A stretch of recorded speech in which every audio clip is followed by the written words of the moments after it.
नेहा, ओ नेहा, क्या कर रही हो? कुछ नहीं भाभी, टीवी पर सास बहू का सीरियल देख रही हूँ। अरे नेहा, मैंने आपके कपड़े निकाल दिए हैं।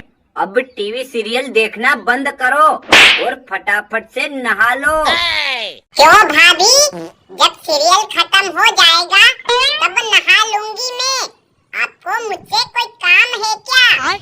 अरे नेहा, तुम्हें तो पता है ना, सोयाबीन कटाई का सीजन चल रहा है और मजदूर भी नहीं मिल रहे। इसलिए तुम फटाफट से नहा धो के तैयार हो जाओ।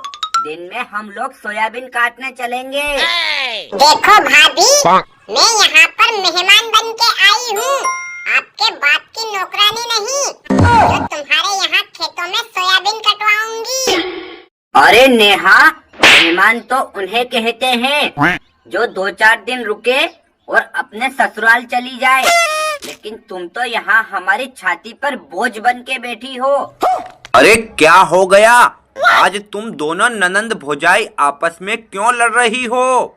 देखो जी, आपकी बहन न काम की न काज की दुश्मन अनाज की बन बैठी है, और मैं इनको कुछ काम की बोलती हूँ तो सीधा मुझ पर हमला कर देती है।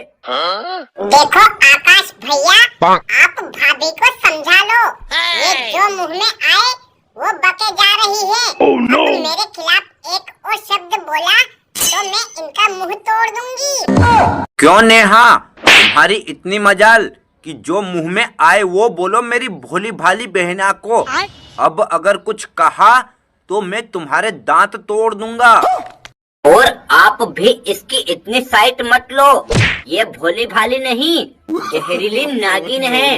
अगर भोली भाली होती तो इसे नंदोई साहब मार कूट के यहाँ नहीं भगाते। क्यों भाभी, आप भूल गई, इस घर में जितना अधिकार भैया का है उतना ही मेरा भी।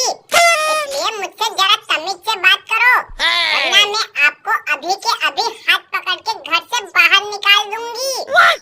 अरे नेहा, मैं समझा रहा हूँ ना तेरी भाभी को, और तू तो सीधी घर बार और जमीन जायदाद पर उतर आई। ये क्या बदतमीजी है? मैं सब जानती हूँ भैया, आप मेरे पहले वाले भाई नहीं रहे, बल्कि अब पूरी तरह से जोरू के गुलाम बन चुके हो। हाँ, मैं और नेहा आपस में मिलजुल के रहते हैं और कभी लड़ाई झगड़ा नहीं करते। इसलिए तुझे ये लगता है कि मैं जोरू का गुलाम हूँ तो ठीक है, लेकिन तू भी कान खोल के सुन ले। अगर तू भी जीजाजी के साथ मिलजुल के रहती और लड़ाई झगड़ा नहीं करती तो तेरे मायके में बैठने की नौबत कभी नहीं आती।